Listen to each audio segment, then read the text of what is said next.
모레면 고 노무현 전 대통령 서거 10주기가 됩니다. 조금 전 영상에서 보셨습니다만 노무현 전 대통령의 곁에는 늘 이분이 계셨죠. 윤태영 전 청와대 대변인 이 자리에 나오셨습니다. 어서 오십시오. 안녕하세요. 영상 다시 보시니까 어떠세요? 네, 뭐 10년 전으로 돌아간 것 같습니다. 지금이 10년 바로 전. 10년 전 그때 같습니다. 예.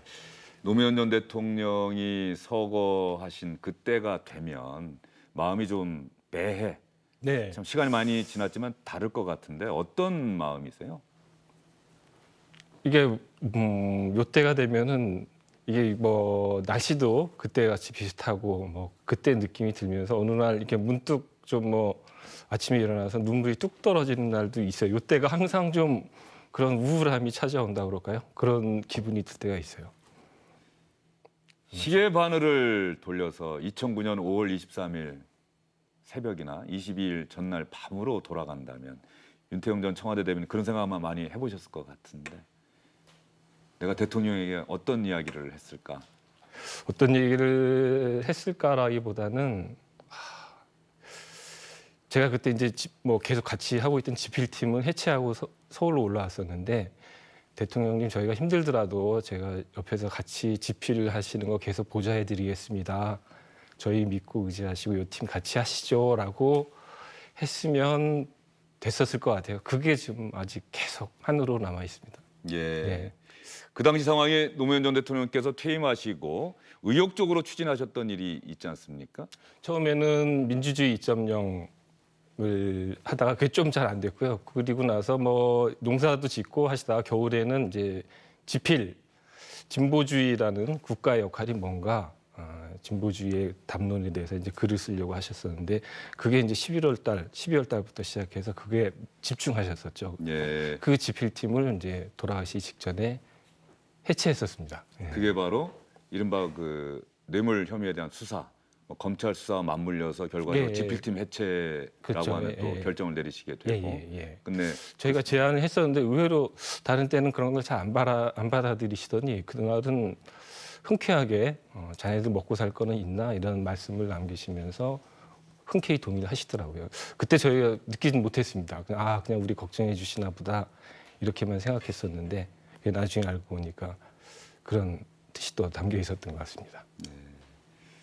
노무현 전 대통령의 서거 때가 되면 많은 분들이 고 노무현 전 대통령을 추모하고 그분을 그리워하고 노무현 전 대통령을 모셨던 입장에서 옆에서 보좌했던 입장에서 왜 많은 분들이 이럴까라는 생각 해보셨을 거예요. 어쨌든 굉장히 풍문하셨어요. 이렇게 뭐 돌아가시는 과정까지도 이렇게 어찌 보면 굉장히 좀 뭐 극적이시고 그러다 보니까 또 당시에는 또 많은 오해와 편견을 받으셨고 그런데 시간이 지날수록 또 그 많은 것들이 또 하나하나씩 또 이런 진심이 있었구나 이런 것들이 또 드러나면서 그때는 미처 몰랐던 노무현의 진면목이 또 드러나면서 그럴수록 사람들이 더 또 대통령을 찾고 그리워하고 그러는 것 같습니다. 저 때가 대략 언제쯤으로 생각되십니까? 저는 대변인 됐을 때인데 2003년에 자료 화면이 좀 부족하다고 방송사 쪽에서 요청을 해가지고 대변인이 그래도 텔레비에 제일 많이 나온 사람이니까 대통령님하고 둘이 좀 두 사람이 청와대 경내를 다니면서 좀 연출 좀 해라. 그래서 우리 비서실장님도 계시니까 예. 그렇게 다니면서 이제 연출 동영상들을 많이 찍었던 장면입니다. 예. 그때는 어쨌든 방송사의 카메라 기자단과는 저렇게 적극적으로 협력을 하신 거네요. 그럼요. 예. 기본적으로 고 노무현 전 대통령이 언론, 특히 뭐 보수 성향 언론과는 늘 대척점에 긴장 관계에 있는 것이 네. 맞다, 마땅하다. 뭐 이런 이야기가 지금도 계속해서 나오고 있는데 말이죠. 언론, 뭐 꼭 보수 언론이 아니더라도 언론은 기본적으로 좀 강한 기관이다. 또 대통령도 역시 권력이 굉장히 강한 사람이니까 권력이 강한 사람들끼리 서로 결탁해서 서로 좋은 게 좋다고 이렇게 하기 시작하면은 그 권력을 가진 사람끼리 결탁하다 보면 결국 피해를 보고 힘들어지는 거는 국민들이다. 이런 생각을 많이 가지셨죠. 그러니까 권력이 있는 사람들끼리 서로 견제하고 긴장 관계에 있는 것이 그러면서 그래야 우리도 이제 몸가짐을 좀 바르게 하고 책 잡히지 않기 위해서 좀 하나라도 더 살펴보고 조심하게 되고 이러지 않겠느냐. 이게 아마 노 대통령님의 입장이셨던 것 같아요.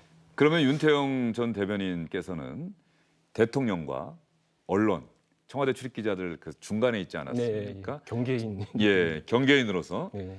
노무현 전 대통령의 그런 인식이 청와대 출입기자들과 만났을 때 그런 걸 느끼셨어요. 아, 이 사람들이 물론 한 개개인은 또 한 사람이 인간이기도 하지만 기자지만 동시에 어떤 언론사의 소속 기자고 예. 이 사람들이 쓰는 기사가 힘이 있구나 이런 걸 많이 느끼셨습니다. 아, 그럼요. 그 대통령께서 언론과 긴장 관계를 가지셨던 것도 언론이 굉장히 그만큼 중요하다고 생각하셨기 때문에 그랬던 거라고 생각하고요. 저는 그래서 대변인은 또 뭐 위에 다른 홍보 정책, 언론 정책을 하는 사람 따로 있겠지만 대변인은 최소한 서비스맨이다. 어쨌든 기자들한테 공정하게 기사를 분배하고 나눠주는 이 역할에 충실하면 된다. 그래서 가끔 뭐 대통령께서 언론에 이제 적대적인 발언하실 때 나는 나 같은 이렇게 좀 유한 대변인은 어울리지 않는 거 아닐까 해가지고 좀 사표를 내기도 한 적이 있었는데 예. 대통령께서 오히려 너 잘하고 있어, 자네 잘하고 있으니까 지금 그대로만 하라고 이렇게 격려를 해주신 적도 있어요. 기자들과 만나서 주고받은 이야기 가운데 또 대통령에게 기자들과 이야기를 해봤더니 이런 생각들이 많은 것 같습니다라고 또 이렇게 전달하신 적도 있을 것 그게 같은데요. 엄청나게 많죠. 그래서 제가 거꾸로 대변인하면 보통 뭐 얼굴도 팔리고 이름도 팔리니까 예. 정치 밖으로 나와서 뭐 정치를 하거나 이렇게 될 텐데 저는 거꾸로 일부속실장이 됐었죠. 이게 대부분 이게 대변인 하다가 거꾸로 그러니까 우리 대통령 표현대로라면 수족인데 수족이 되는 경우는 겨우 없었거든요. 예. 그러니까 대변인 하다가 바로 지금 거리에 가서 언론의 동향은 이렇고 최근 기자들 생각은 이렇습니다. 이거를 거의 매일 보고할 수 있는 위치에 있었죠. 그러니까 대통령님도 그 점을 감안하셔서 저를 옆에 부속실장으로 두셨던 게 아닌가 그렇게 생각을 합니다. 그러면 지금 수첩을 갖고 나오셨는데 이 수첩에 지난 일요일에 방송됐던 네, SBS 스페셜에서 우리 윤태훈 전 대변인이 한 수백 건의 수첩을 갖고 나오시는 영상을 저도 봤는데 네. 그 부속실장 당시에 주로 이 메모를 많이 하셨습니까? 부속실장하고 연설기획비서관 때가 주로 이거였고요. 대변 시절에 이제 처음에는 업무수첩, 공식적인 예. 기록은 아니고 예. 업무수첩 했었고요. 부속실장 하던 1년 사이에 적었던 게 주로 수첩이고요. 그 다음에는 너무 이 손도 적는 게 너무 힘들어서 그렇죠. 노트북을 좀 대통령님 앞에서 좀 불경스럽긴 하지만 노트북으로 토닥토닥 치면서 좀 더 많은 정보를 적어놓기 위해서 노트북을 갖고 들어갔습니다. 그러니까 요거는 한 1년 정도의 분량이라고 보시면 될 겁니다. 한번 줘보시겠습니까? 일부만 갖고 나오신 것 예, 같은데. 그러니까 하나는 가로로 쓴 것도 한번 예. 드리고 이게 때로는 지금 세로로 쓰기도 예. 하고. 예. 2005년 5월 8일이라고 이렇게 돼 있습니다. 2005년 5월 8일 시작했다는 5월 의미인가요? 8일 날 그렇죠. 예. 5월 8일 날 예. 시작하는데 그게 며칠 날 끝날지는 모르죠. 예. 그날로 끝날 수도 있고 하루에 한 권이 없어질 수도 있고. 저도 기자하면서 취재 수첩 많이 썼는데 한 1년, 2년 지나서 다시 이렇게 보다 보면 제가 썼는데도 모르는 내용들이 그렇습니다. 많더라고요. 맞습니다. 저가 이거 디지털 파일로 옮기는 작업을 몇 년 동안 했는데 제가 쓴 글씨인데도 한 20%는 해독이 안 됩니다. 이게 무슨 글자인지 모릅니다. 이 수첩을 디지털화하면서 거의 다시 한번 또 통독을 하셨을 것 같아요. 예, 그렇습니다. 읽으시면서 노무현 전 대통령이 가장 나를 통해 국민에게 하고 싶었던 이야기, 가슴에 어떤 쌓아두었던 이야기가 뭐였다 이런 생각 하셨을 것 같은데. 기록을 하면서 가장 많이 느꼈던 거는 이분이 참 밖에서 생각하기에는 굉장히 이렇게 싸움 잘하시고 뭐 이런 분으로 투쟁적이고 이런 분으로 생각하시는데 저한테 남겨진 메모들 보면 굉장히 하여튼 통합지향적이고 공존, 상생 이런 쪽으로 어쨌든 이렇게 정치를 바꿔가려는 모습. 그러면서 대화 타협하면서 이제 본인이 먼저 하나를 또 내놔야 상대도 또 하나 내놓고 이런 그런 모습이 오히려 많이 기록에 남아 있는 것 같아요. 기록 속에는. 그런 면에서 보면은 어떤 면에서 고 노무현 전 대통령의 그런 진심이 본 모습이 제대로 정치권, 당시의 야당이나 국민들에게 전달되지 못했던 건 아닌지.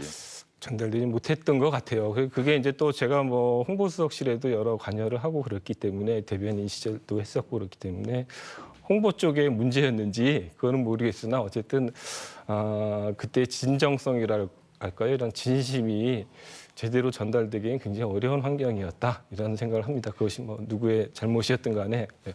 그러면 대연정이나 개헌 네. 이건 마찬가지로 노무현 전 대통령의 진심이 담긴 제안이다라고 그럼요. 말씀드려서 그런 예, 생각이 드는데 예. 그 진심이 다 거절당했던 거다. 그렇습니다. 예. 그때는 많이 좌절하셨겠네요.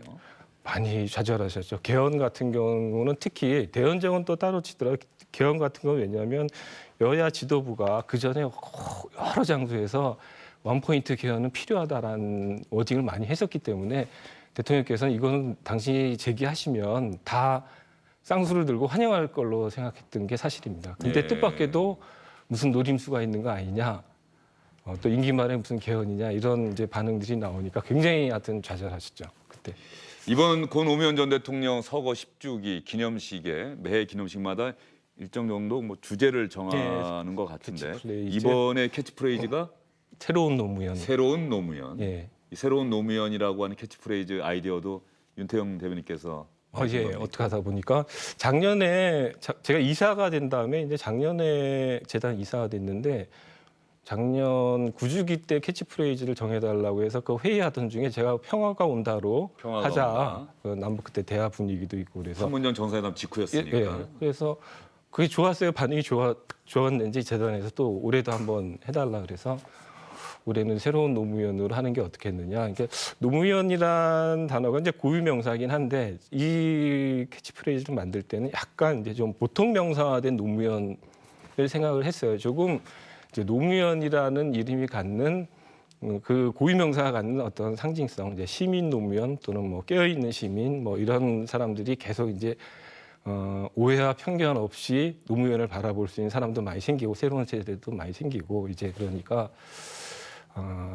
10년이 됐고 하니 이제까지는 뭐 슬픔, 안타까움, 미안함 그리움. 이런 추모 이런 거를 이제는 좀 한참 그것도 좋지만 이제 한참 높게 극복해서 이제는 새로운 노무현 너나 할 것 없이 새로운 노무현이 돼서 새롭게 사람 사는 세상을 만들어 나가자 이런 좀 긍정적인 그런 느낌을 담아내려고 좀 만들어 봤습니다. 깨어있는 시민, 사람 사는 세상이라는 노무현 전 대통령의 정신에 동의하는 사람이라고 한다면 이제 그리움, 추모 이런 차원을 뛰어넘어서 우리가 각자가 그런 정신을 담고 있는 노무현이 되자. 네, 맞습니다. 그래서 세상을 바꿔나가자. 예. 그런 뜻의 새로운 노무현. 예.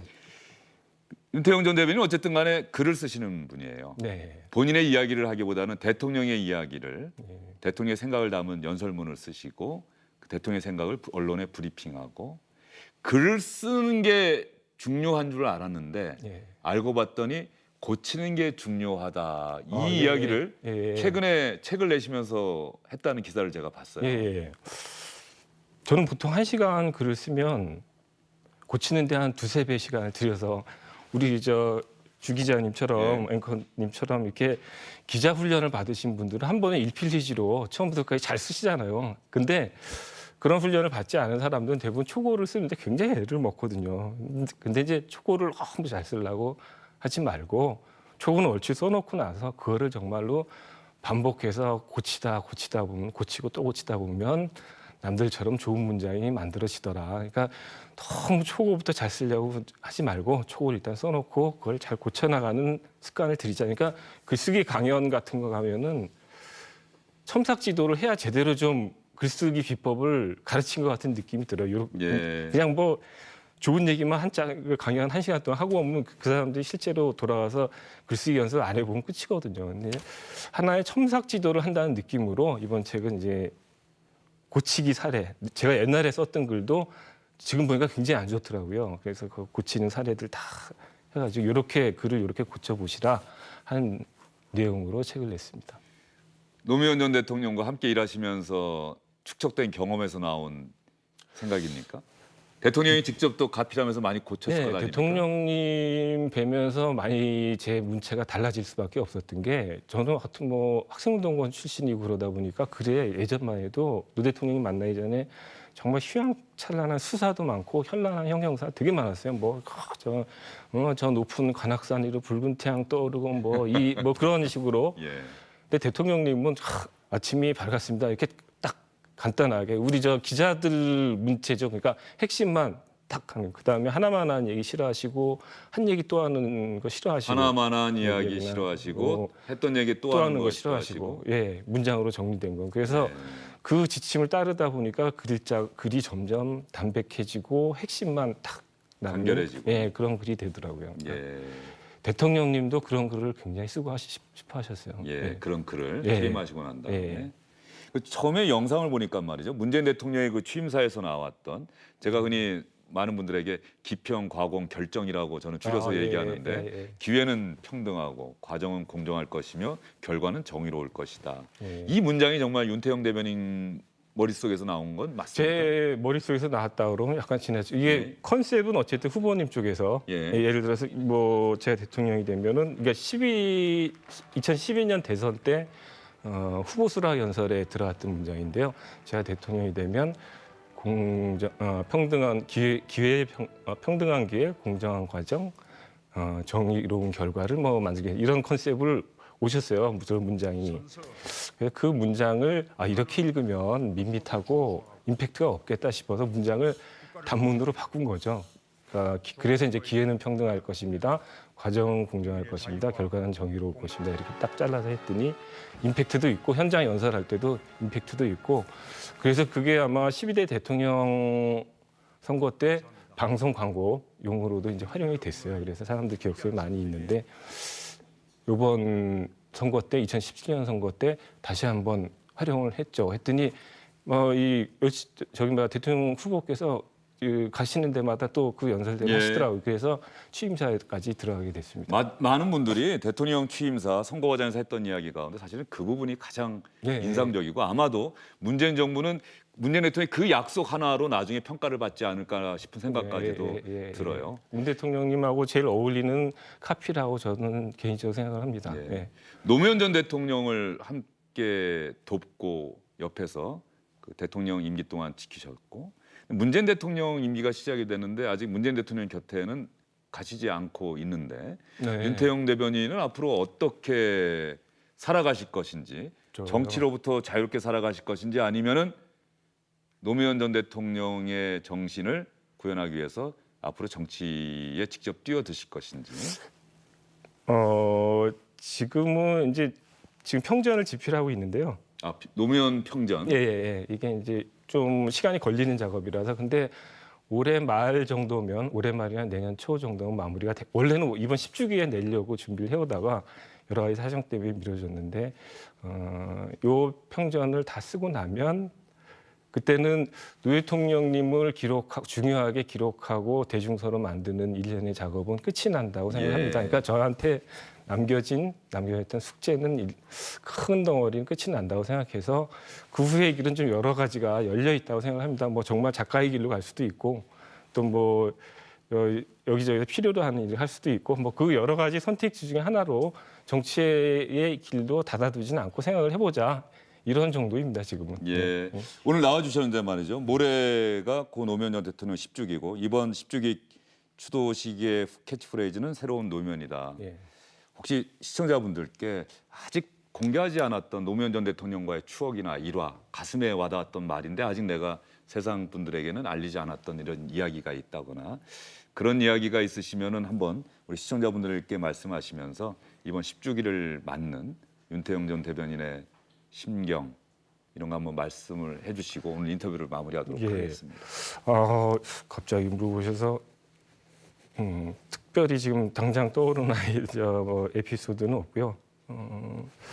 어쨌든 노 대통령을 기록하고 이제 펴내는 사람 입장에서는 대통령님의 글과 생각을 세상에 내놓을 때 많은 사람들이 이제는 좀 정쟁의 소재로 보지 말고 객관적으로 냉정하게 보시면서 공과 가를 평해 주셨으면 좋겠어요. 저는 정쟁의 소재로서 노 대통령의 생각과 철학과 글을 세상에 내놓고 싶은 생각은 없거든요. 예. 빨리 그런 분위기가 올 줄 알았는데 자꾸 이제 현실 정치에 많이 소환이 되시고 때로는 정쟁의 소재가 되기도 하신 게 굉장히 좀 가슴이 아프고요. 그래서 평전을 내놓을 때까지 가급적 그때까지 그런 객관적인 분위기가 형성이 될지 모르겠지만 가급적 이제는 돌아가신 지 10년이 되는 이 시점에서 노 대통령님을 객관적으로 보려는 뭐 이쪽은 이쪽대로 상대는 저쪽은 저쪽대로 그런 노력들을 많이 기울여 주셨으면 하는 그런 바람이 있습니다. 네. 예. 지금 노무현 전 대통령이 윤태영 대변인 보시면 뭐라고 말씀하실 것 같습니까? 좀 더 열심히 해라. 빨리 좀 하는 일 게을리하지 말고 빨리 열심히 해라. 이렇게 말씀하실 것 같아요. 예. 사투리 억양으로 하셨겠죠. 예, 사투리 억양은 제가 좀 뭐 이해 못해서. 알겠습니다. 모레 노무현 전 대통령 서거 10주기를 맞아서 노무현 전 대통령을 오랜 기간 옆에서 도왔던 윤태영 전 청와대 대변인과 이야기를 나눠봤습니다. 모레 10주기 추도식의 주제는 새로운 노무현이라고 합니다. 오늘 말씀 잘 네, 들었습니다. 고맙습니다.